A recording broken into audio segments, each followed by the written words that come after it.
Hey everyone, thanks for joining us today. We're excited to have you here for a webinar on Metageek's IPA packet analysis software.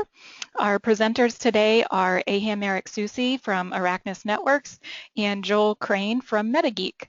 My name is Heidi Nilsson and I'll be the moderator today. Before we get started, let's go through a few quick housekeeping items. First, we will have a recording of today's session available for you afterwards.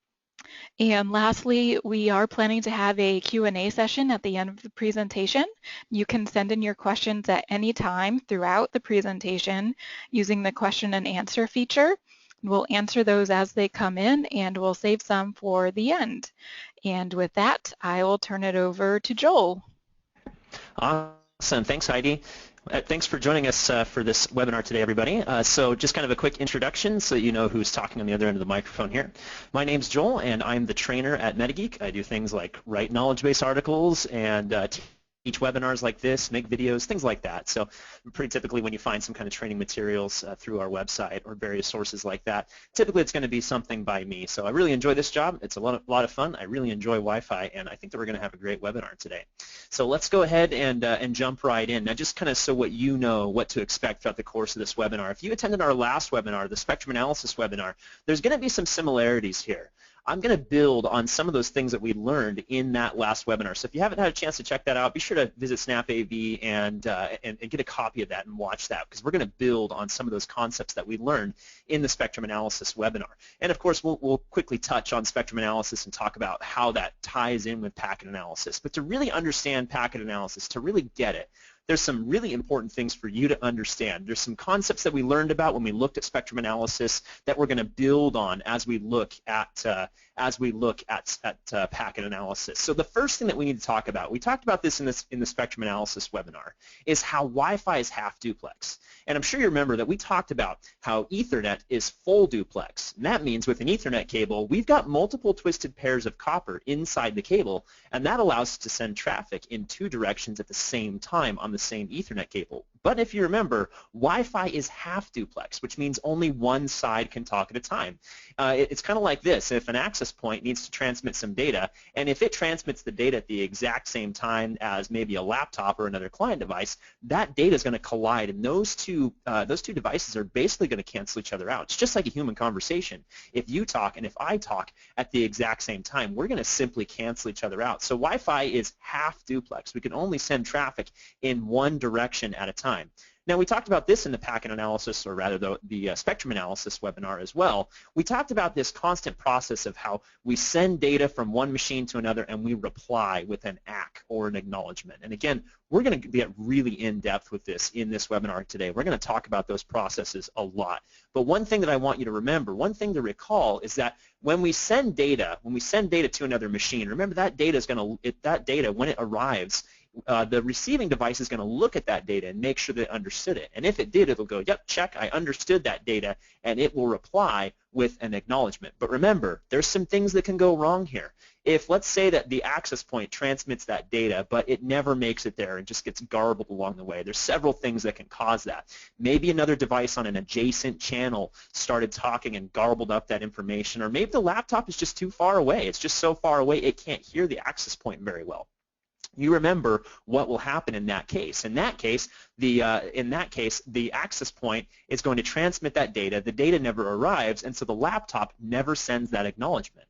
And after a while, the access point is going to start going, okay, well, I transmitted that data, but I never heard an acknowledgement. And so it's going to retransmit that data again and again and again.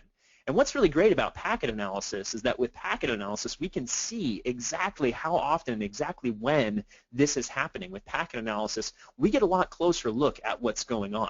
Now, you also remember the half duplex nature of Wi-Fi, how on any given channel at any given time, only one device can talk at a time. Let's say, for example, that we have an Android phone here, and that Android phone is currently transmitting some data to this access point. When that data transmission is occurring, all of these other devices have to be quiet and wait for their turn to talk. Only one device can talk on a channel at a time. And the more and more devices you add to a channel, the smaller and smaller and smaller everyone's transmit opportunities get. I like to liken it to a dinner table conversation. If you have 4 people around a dinner table, with 4 people, it's going to be a pretty nice conversation. You're all going to politely take turns talking. Everybody's going to get plenty of time to talk. But when you go to the in-laws' house for Thanksgiving dinner or something like that, maybe there's a ton of people around the dinner table. Maybe there's 15 or 20 or 25 or maybe even 30 people all crammed around a dinner table.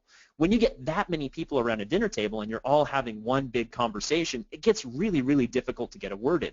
The exact same is true with Wi-Fi. The more devices you add to a channel, the smaller and smaller everyone's transmit opportunities get. And we also have to think about speed as well. How does speed factor into this? Well, when we think about speed, wireless devices are constantly switching their data rate. That is how fast they can talk. At any given time, a device is going to be switching anywhere from 1 megabit per second, maybe 24, maybe it'll go all the way up to 54 megabits, or maybe 270 megabits per second if it's a good 802.11n connection. And then if there's some background noise, it might start falling back down to a slower data rate.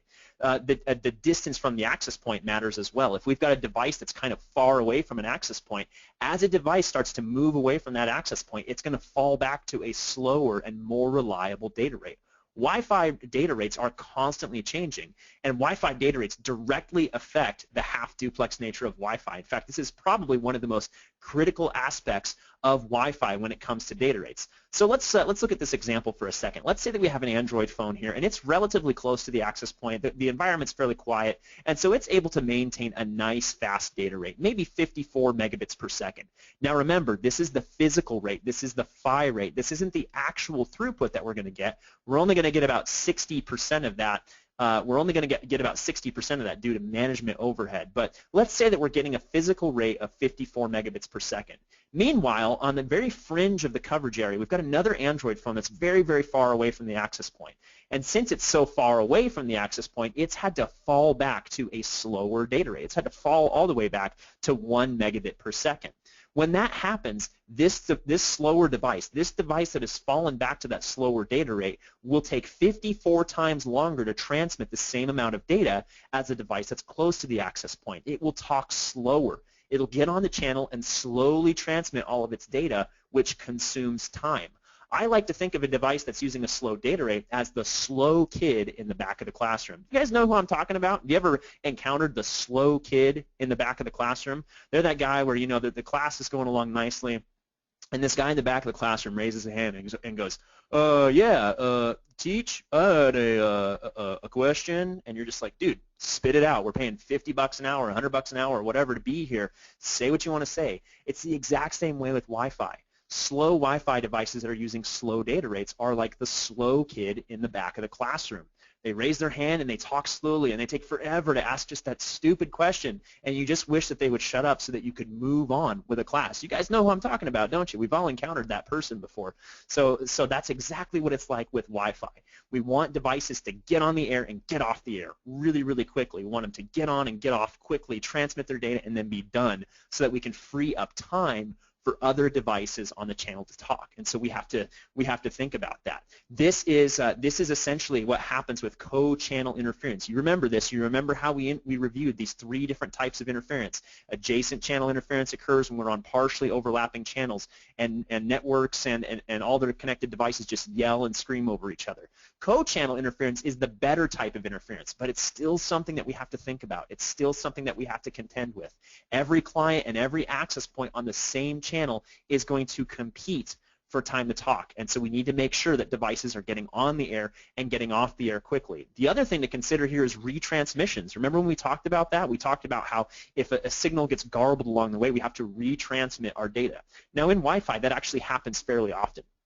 In a normal, healthy environment, it's not unusual to see devices retransmitting 8, 10, maybe even 20% of the time. But retransmitting frames, repeating yourself, saying the same thing again, like I just did 3 times, takes up time. It takes a lot more time to do that. So not only do we want to keep our data rates nice and quick, we want to make sure that we're not repeating ourselves either. We want to make sure that we're having a nice, fast, and consistent conversation. So So how do we look into this? Well, packet analysis is best for looking at co-channel interference. It's great for looking at a specific channel to see what is happening on that channel. With packet analysis, we're able to capture all of those wireless frames on that channel. We're able to capture all of that and look at those conversations between laptops and tablets and smartphones and access points. Packet analysis shows the details about 802.11, that's Wi-Fi congestion, on a specific channel. Now, one thing to watch out for, you're going to hear me say the word packet a lot. But the funny thing about this is that in Wi-Fi, they're not actually packets. They're actually frames. Packets happen at a layer 3 networking level, right? When you're moving packets of data around on an Ethernet cable and out to the internet and back and forth and things like that. At a Wi-Fi level, they're really more of one more layer down. They're down in layer 2, and they're really called frames. And so keep that in mind. You will hear people use the term packet analysis a lot, but if you really want to be completely correct about it, you would say frame analysis. You're going to see me go back and forth as I talk about packets and frames. Just assume that I'm talking about the same thing no matter which terminology I'm using. So we always want to start with layer 1, with the physical layer. Now let's stop in for a second and think about Ethernet.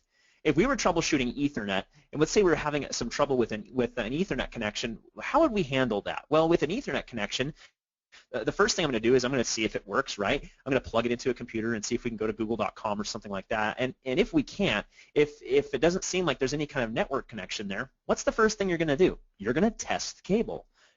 Now, there's a couple of ways that you can test the cable. You can use a fancy cable testing tool. I'm fortunate enough to have a really nice little cable testing tool where you plug it in and it checks for a link and it tries to get a DHCP address from the network, and then it tries to ping Google. And it's just a great little tool for testing Ethernet. Or a more lower tech but just as effective way of doing it is maybe you'll just try to replace the cable.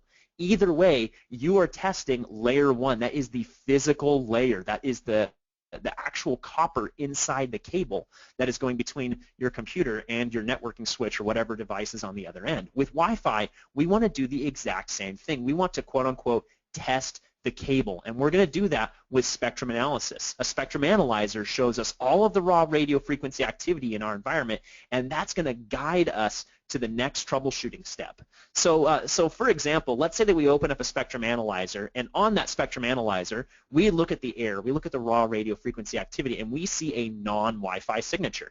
In this case, we might see this device, which we can use Channelizer in the Wi-Spy to identify what kind of device that is, and we can say, oh, hey, look, there's a cordless phone and it's causing interference. And so we need to do something to correct that problem. You're going to use spectrum analysis to identify and remove the non-Wi-Fi interference. The other possible thing that might happen is you might look at in the spectrum and you might see heavy Wi-Fi utilization.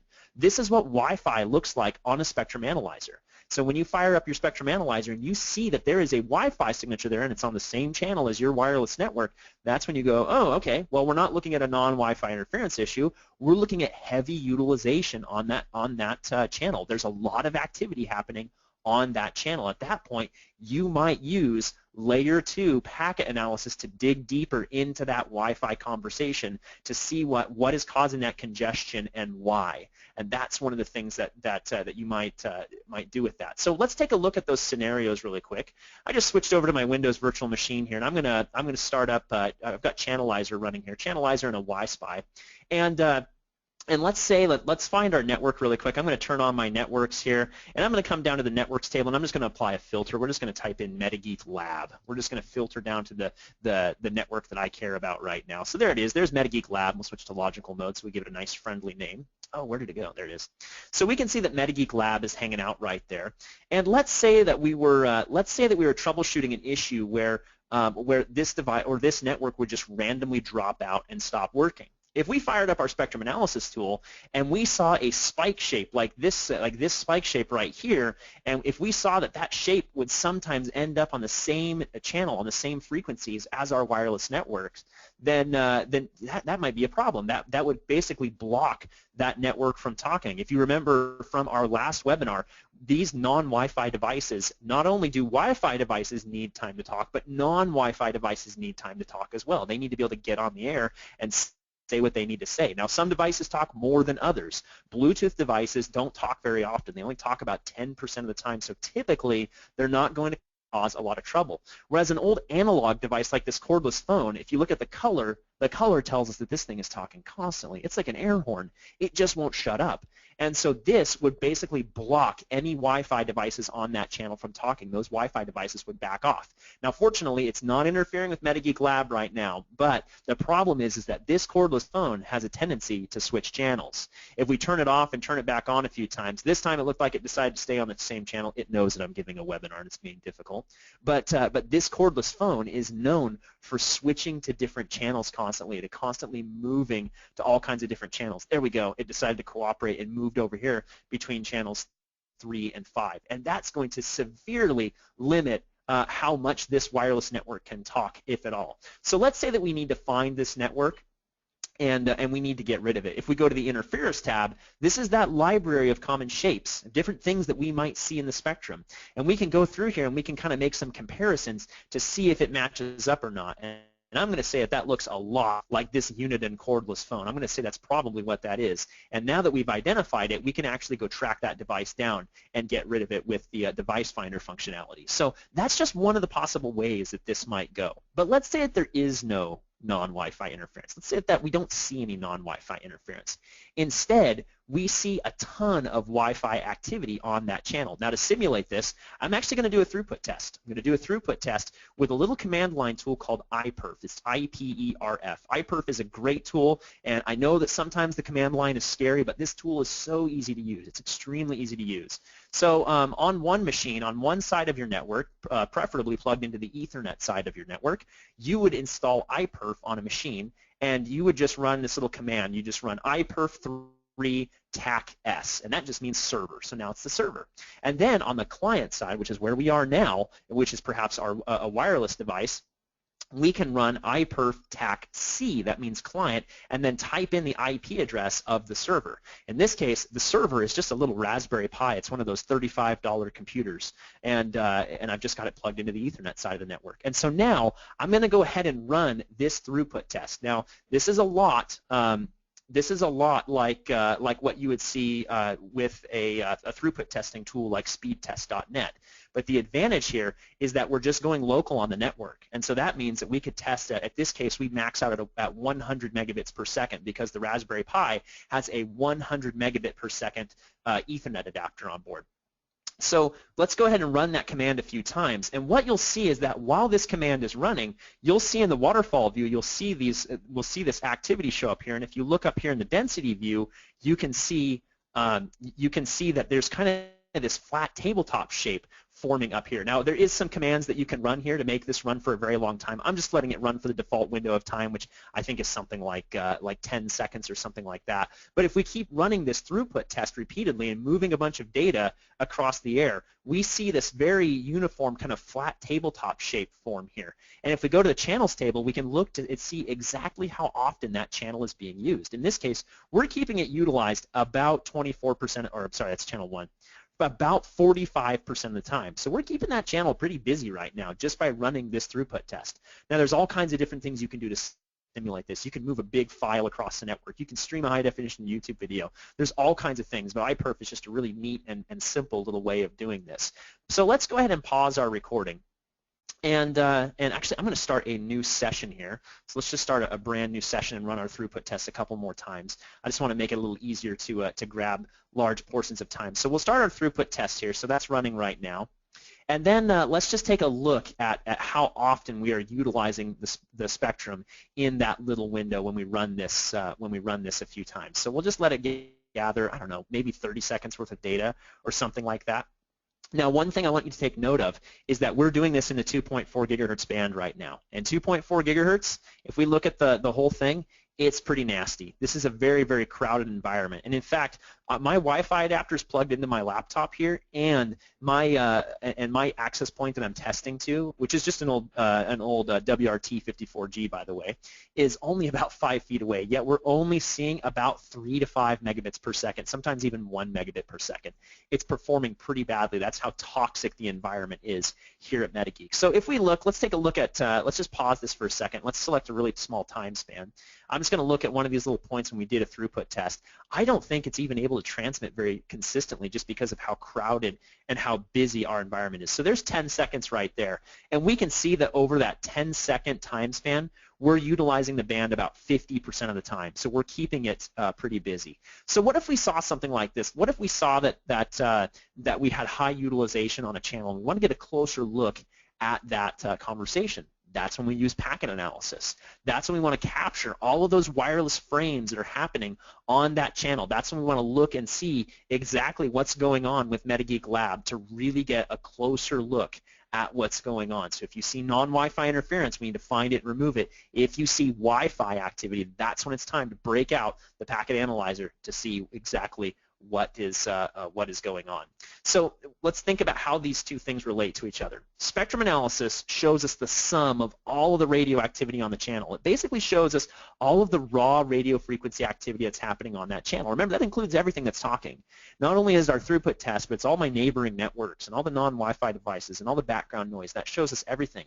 Packet analysis, instead of looking at layer 1, that's the raw radio frequency activity, we're moving up to layer 2, the frame layer, and we're showing the details about 802.11 congestion on that channel. We're basically looking at all those little packets as they fly through the air, and we're getting a much closer look at what's going on. So when we're thinking about this, we've got to stop and think about all of the different types of wireless frames that you might see out there. We've got to stop and think about, okay, how exactly does Wi-Fi work? How does 802.11, that's the name of the protocol, how exactly does 802.11 work? And to really understand that, let's start digging into some of these different types of frames that you'll see in Wi-Fi. There's three different main types of frames that you'll see. You'll see management frames, control frames, and data frames. And we're going to demo IPA coming up here pretty quick. There's actually a really awesome cheat sheet for all these different types of frames. So here's a frame type, a management frame, and then here's the subframe types like beacons and probe requests. If you don't remember what all this is off the top of your head, there's a cheat sheet built into IPA that I'll show you a little bit later on. So let's dive in and let's take a look at management frames first. What do management frames do first? Well, I hate to be the guy that reads off the slides, but man, I can't put it any better than this. Management frames manage stations joining and leaving wireless networks. So they help stations join and leave wireless network. The most common type of management frame is a beacon.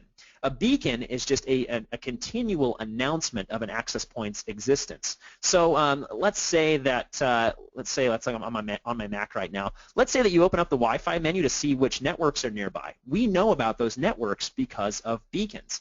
Every access point sits there and continually beacons to let network or other devices nearby know that it's there. So for example, at home, my access point at home will sit there and go, hey, I'm Joel's network. I'm here. I support these data rates. I support this type of encryption. Hey, I'm Joel's network. I'm here. I support these types of data rates. I support this type of encryption. And it just continually announces that it's there by transmitting those beacons. And so when you open up the networks menu on your iPhone and you see the list of networks, we know all of those are there because of beacons. The next type of subframe is a probe. A probe is kind of the opposite of a beacon in that when you connect to a network, your phone or your laptop or your tablet or whatever, it remembers that network. And so let's say that I'm at home and I leave the home and I head to work. And I'm in the elevator at work, and the whole time that I'm driving to work, my phone is sitting there going through the list of networks that it's connected to in the past. It's going, hey, Metageek, are you there? Hey, Joel's network, are you there?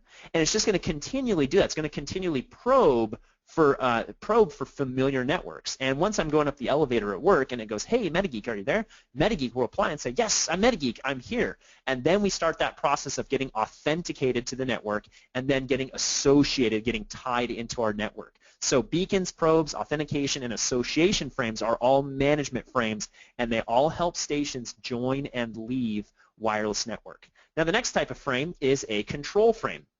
What do control frames do? Well, they control the RF, that's the radio frequency medium, and they aid in the delivery of other frames. So the first type of control frame, the most common, is an ACK. Now, do you remember when we talked about the half-duplex nature of Wi-Fi? You remember that at the beginning of the webinar, and we also talked about it in the spectrum analysis webinar, how we send data and then we reply with an ACK or an acknowledgement? That's exactly what this is. An ACK is just a reply to say, yep, I received this frame. So we send data and then we send back an ACK to say, yep, I received this frame.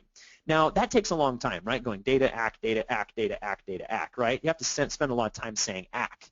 And so block acknowledgments were one improvement that was made mandatory with 802.11n.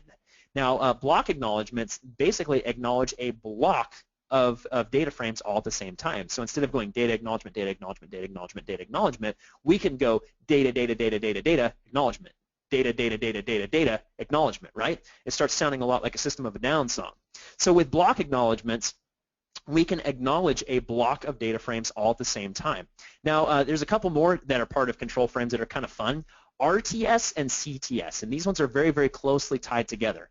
RTS stands for request to send, and CTS stands for clear to send. And so we can use this to request some time to send and to send a reply saying, yes, you are ready to go. You are clear to send. And so let's talk about for a moment exactly what this means and what this looks like. And to do this, I'm going to draw some stick figures, all right? So get ready for some amazing mouse and keyboard art here. So at the Metageek office, our old office, we moved into a new office about a year ago, but back in our old office, we had a floor plan kind of like this. We had a kitchen right here, and there was like a sink right here and a fridge right here. And at Metageek, they keep the fridge, they kind of keep it stocked full of snacks and stuff in case you forget your lunch and things like that. There's some fruit and things there, which is pretty nice. And our IT guy, his name is Rich. He was sitting out here at his desk. So there's Rich sitting behind his desk. And standing here in the doorway was our reseller manager, Lael. Lael was over here by the fridge, and I was standing in the door. Now, Rich and Lael, they couldn't see each other, right, because there was a wall between them, but they could both see me. And so all of a sudden, at the exact same time, they both asked me a question. They both started asking me a question at the exact same time. And I had to go, whoa, whoa, whoa, whoa, whoa, whoa, whoa. Hey, Rich, hey, Lael, you guys got to, you're both talking at the same time. I can't understand you at the same time. This happens in Wi-Fi as well. If I was an access point and Rich and Lael were both Wi-Fi devices, if they can't see each other, if they can't hear each other, there's a possibility that they might both start talking at the same time. And that's where request to send and clear to send comes in. So maybe if Lael had said, if she had said, hey, Joel, can I ask you a question? And then I would have replied saying, yes, you can ask me a question. That's like sending a clear to send, and that alerts Rich that he needs to be quiet for a moment so that Lael and I can have a conversation. That's exactly what RTS and CTS do. A device will say, hey, can I send right now? And then the access point might reply, yes, you are clear to send, and that lets everything else on the channel know, hey, we're having a conversation right now, be quiet for just a few seconds. So that's what RTS and CTS do. A stick figure art's pretty good, huh? So the last type of frame is a data frame. Now, this one's kind of obvious. Data frames carry higher level protocol data. This is the whole reason why we have wireless networks at all, is for data frames. These are the frames that actually carry the data, and these are also the only frames that make it onto the Ethernet side of the network. The management frames and the control frames, they get dropped at the access point. We don't care about those. The data frames, the contents of the data frames, which is packets, are the only thing that gets carried through to the Ethernet side of the network and out to different parts of the network or out on the internet or what have you. So there's three different types of data frames. First off, there's a data frame. That's just a standard old frame. And then there's a quality of service data frame. This is a data frame that's got some quality of service data attached to it. And this allows us to prioritize certain data frames over other data frames. So for example, let's say that we've got a couple of users on the same wireless access point. One of them is browsing Facebook, and one of them is doing a FaceTime call. Now, which one of those things is more important to get the packets delivered reliably and more quickly on? The FaceTime call. We've all been on a voice over IP call where the connection got kind of hazy or something like that, and the person on the other end starts sounding like a robot, right? That's what happens when we stop delivering packets in a consistent and timely manner.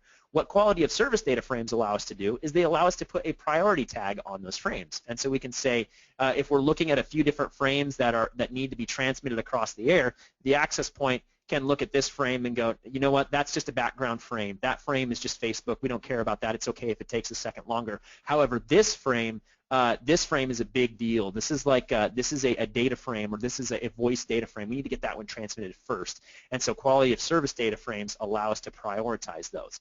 And then the last type of data frame isn't really a data frame at all. It's a null data frame. These are used for things like power save poles and things like that. They don't actually carry data, so they're not really a data frame, but there just wasn't anywhere else to put them, and so they ended up being classified as a data frame. So watch out for that. You will see those. So how do devices, with all these different frame types, let's bring this all together. Let's talk about how devices decide who gets to talk next. Now, this is kind of crazy, all right? So, I don't know, maybe hit pause on the other YouTube video you've got playing or something like that and pay close attention to this because it's kind of hard to keep track of, okay? I'll try to keep it as simple as possible. Now, over here on the left-hand side, we've got a bunch of different stations, right? A station is either a client device or an access point. It doesn't matter. It's just a Wi-Fi device of some type. So we've got station 1, station 2, 3, 4, 5, and 6. We've got 6 different stations, and we've got time moving from left to right, okay? So now we're going to take a look at how devices decide who gets to talk next. How is it that all these devices share the same channel and take turns talking so efficiently? So we're going to start down here with station 6. At this point in time, station 6 is just finishing up sending some data, and then there's a SIFS, that's a short interframe spacing. It's kind of like a breath between words like I just took. It's just a little bit of a breath between those different frames, and then station 5 transmits its acknowledgement. So we have our data frame, and then we reply with the acknowledgement. Now, both station 2 and station 4, they both have something that they need to transmit. They both have something that they need to say. So they're going to basically roll the dice and decide who is going to talk next. So they're both going to roll the dice, and station 2 rolled 7 back-off slots, and station 4 rolled 9 back-off slots. Now what they're going to do is they're going to count up through those back-off slots in unison. And then as soon as the lowest number runs out of back-off slots, it'll start talking, okay? So they're going to count up together. They're going to count in unison quietly just to themselves. 1, 2, 3, 4, 5, 6, 7, and then station 4 is going to go 7. And, because station 9 just started talking. Station 2 rather counted all of its back-off slots. It counted up to 7 and went, yay, nothing has talked yet. I counted all the way to 7 and nothing started talking, so it's my turn to talk. So you see how they did that. They rolled the dice, they counted in unison, and the one with the lowest number started talking first. So now station 2 is using RTS CTS with its access point, or with its client device rather. So it's going to send its request to send, and the other station is going to reply with a clear to send. It's going to say, yep, you're clear to send. So here's what happened. When station 2 transmitted its request to send, that let station 4 know, okay, something else is talking. I need to back off. But when it backs off, it's going to keep its back off counter. 9 minus 7 is 2, so now its back-off counter is 2. And then when station 1 transmitted the clear to send, it's also going to let everything else know on the channel, okay guys, everybody shut up because we are talking for this duration of time. They're going to all set a nav timer. It's called a network allocation vector. They're all going to set a nav timer. They're basically going to all synchronize their watches and go, okay guys, everyone shut up for this amount of time. These guys are having a conversation. That's what a nav timer is. So now station 2 is going to send that data frame. And station 1 is going to reply with an ACK, and we're done. We have now had a nice little conversation between station 1 and station 2.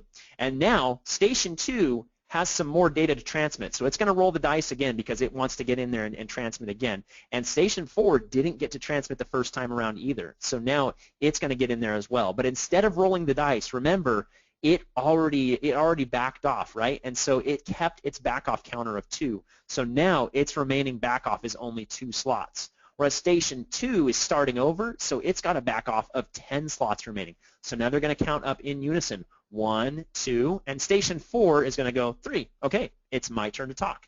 And so it's going to transmit its data. And when it does, station 2 sees that and sets a nav timer and defers and backs off.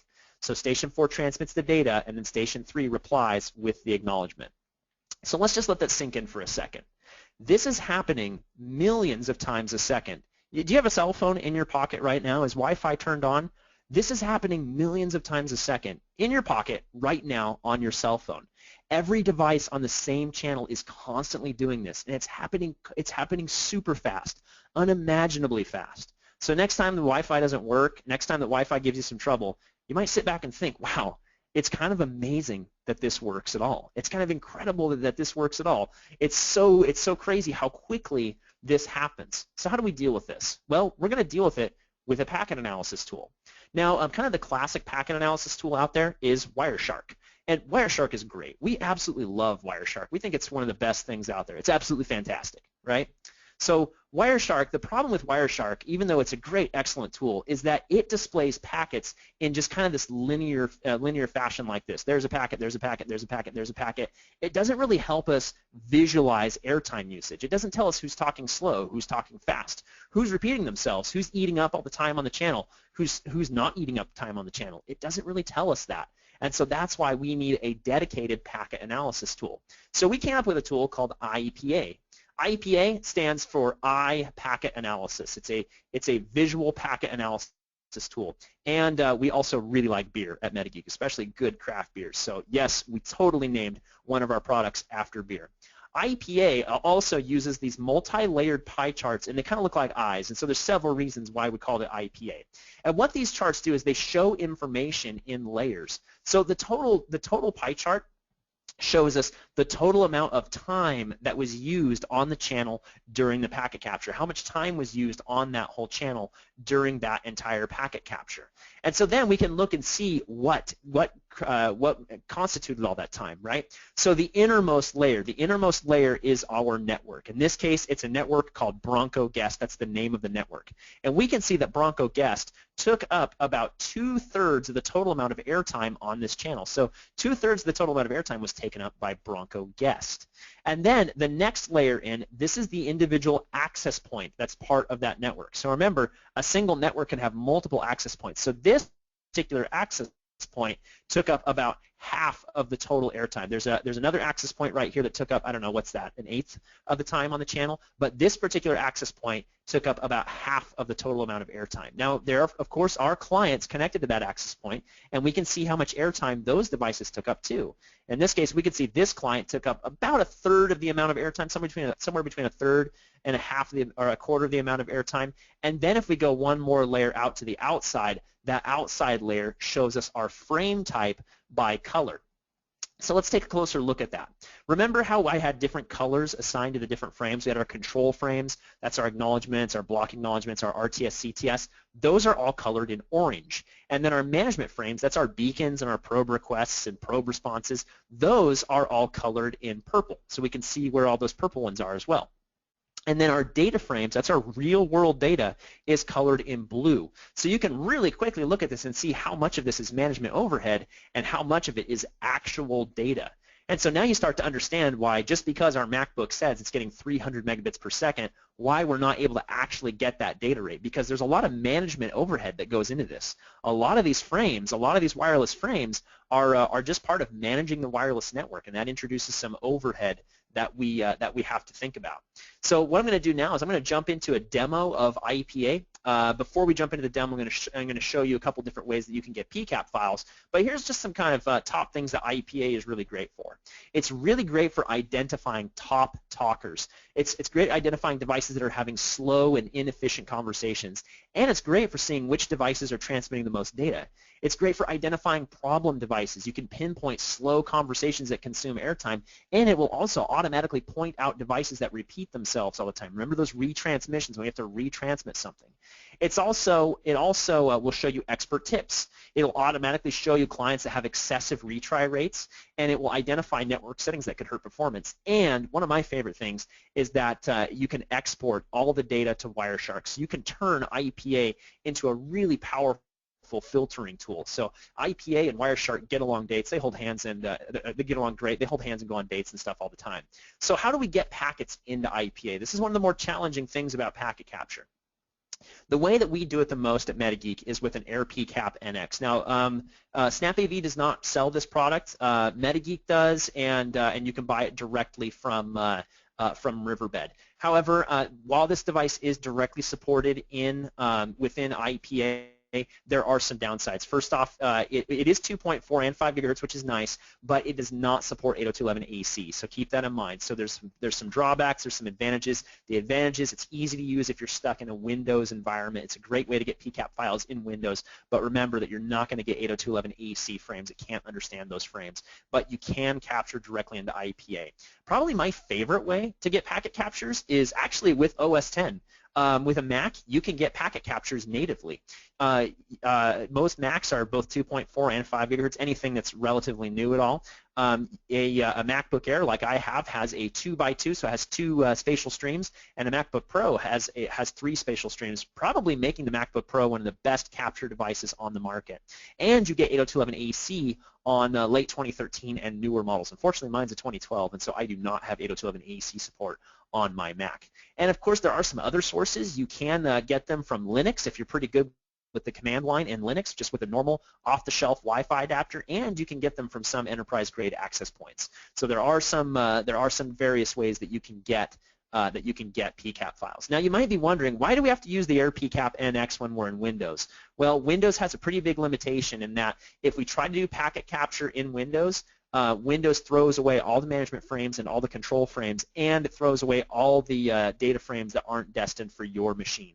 And so ultimately, it looks like Ethernet traffic by the time it gets to us, which unfortunately is not useful for wireless packet analysis. So my favorite way is by using OS 10. So let me show you how to do that really quick. So doing a packet capture in OS 10 is pretty easy.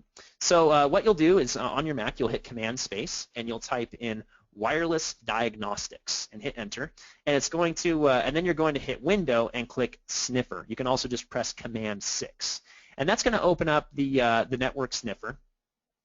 Oh, it opened up on my other display, that's why.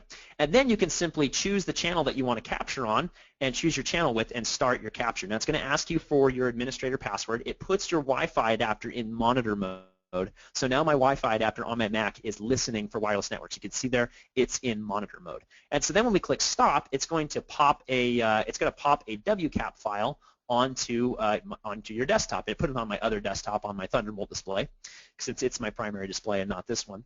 So there's that WCAP file that we just generated. And so now you can either move that over to your Windows machine, or if you're like me and you just run it in a virtual machine, you can just go over to your virtual machine and fire up IPA and then open up that PCAP file.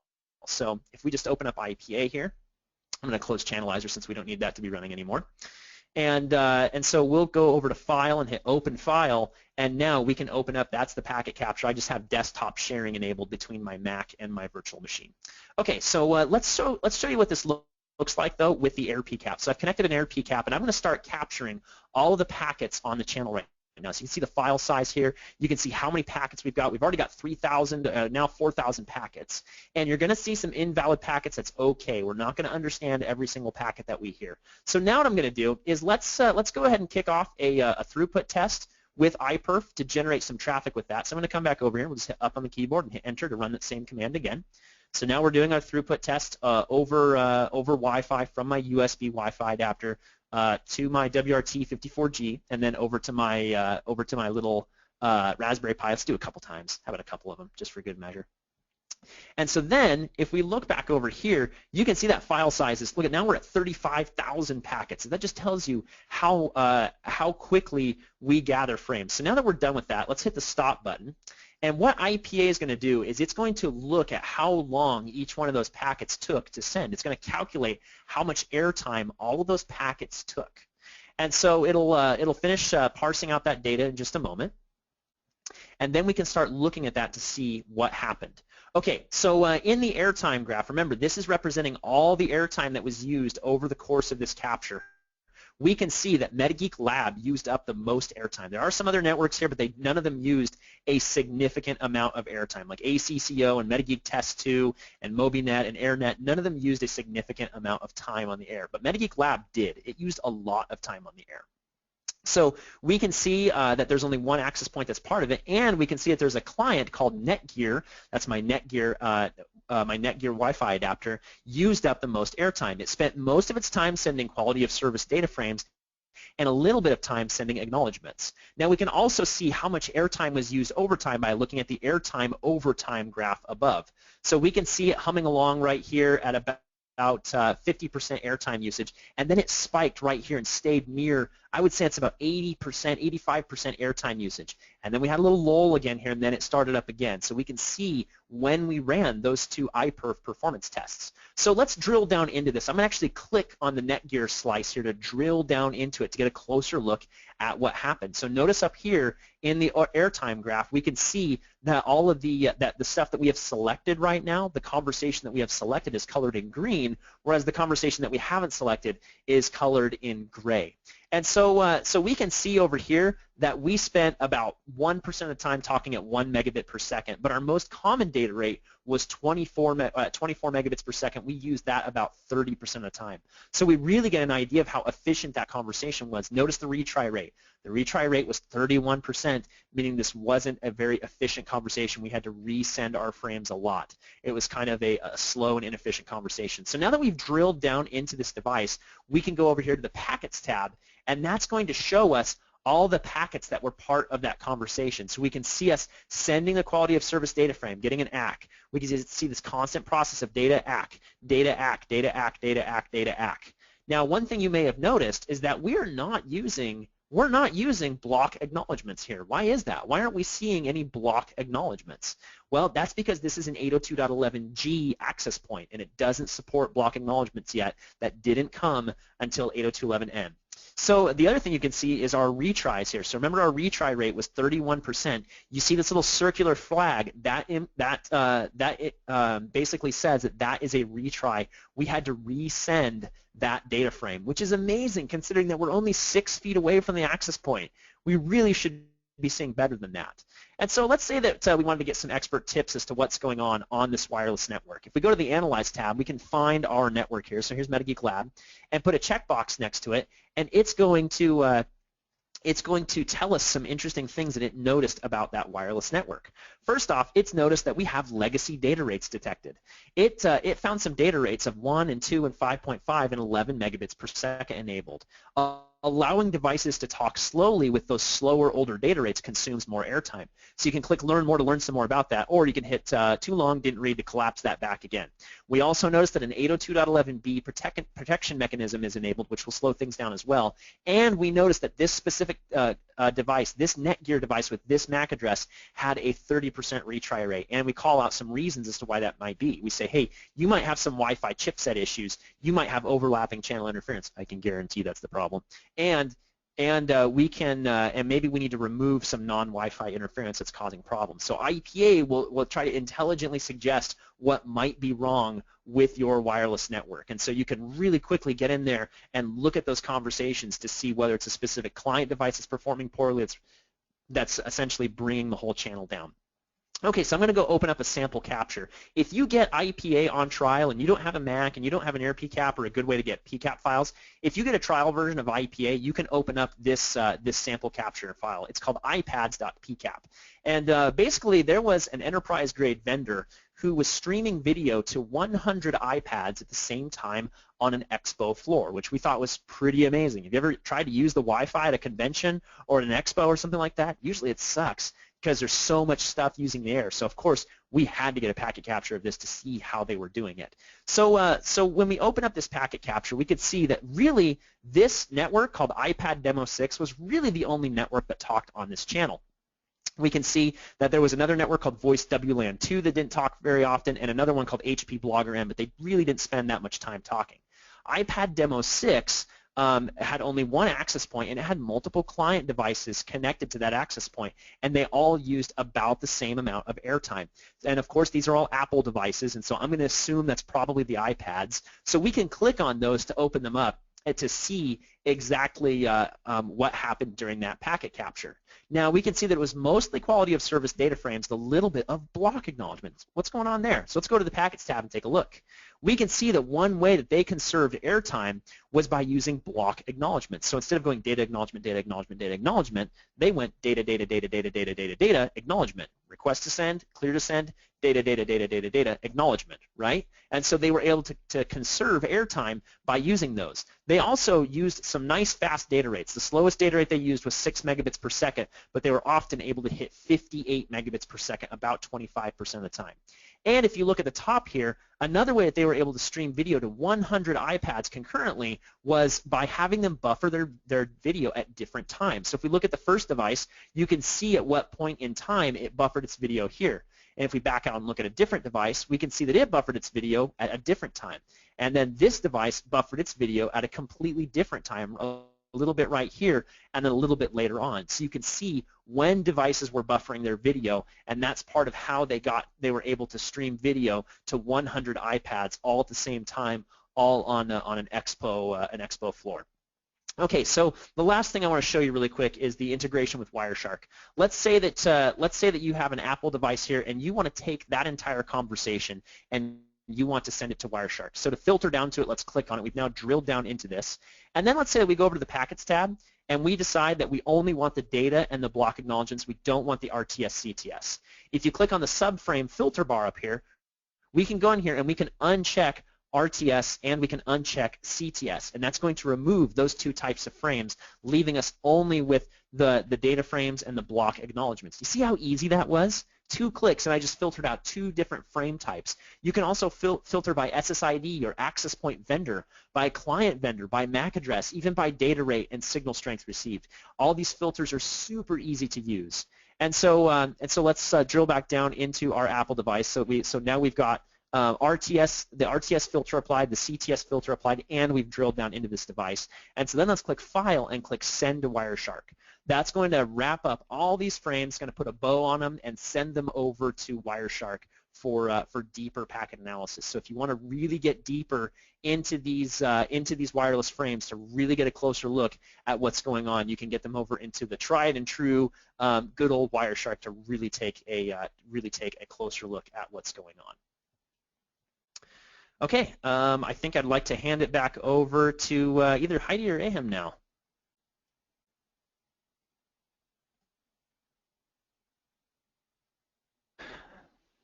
All right, Joel, thanks a lot for the information. I hope it made sense for all the folks here on the call. I will make myself a presenter for 1 second. You guys see what I have. So I just want to remind everyone here on the call all the different packages that we partnered with Metageek on. The basic package will include the WiSpy DBX, the Insider Office. The professional package will get WiSpy DBX and Channelizer. And the advanced package, which we covered today, includes WiSpy DBX, Channelizer, and IPA. We do also sell heat mapping software, Thermograph Pro, a la carte, that you can buy it with any other packages. And just a reminder that if you buy it from any of the stores, SnapAV or IL8, you get 10% off of MSRP. Also a quick reminder before we go to Q&A about our lineup of access points for Arachnus. We have the 100, 300, 500, and 700 series access points. They're all indoor, range from single band N in 100 series, dual band concurrent N in 300, dual band concurrent AC 2x2, and dual band concurrent AC 3x3 in 700 series. They're all standard PoE powered. They're all high power output. Yeah, they're all support oversea cloud management, and they all support fast roaming natively. And with that being said, we'll open the floor to some Q&A with Heidi and Joel. All right, thanks guys. Looks like we have about 5 minutes left for Q&A. As a reminder, you can send in your questions using the question and answer feature in the webinar control panel. All right, Joel, first question. When you disable the SSID broadcast, does that access point still send out beacons? Yes, it does. So one common misconception is that disabling the SSID broadcast or cloaking your SSID is a security advantage. It is not. Here's why.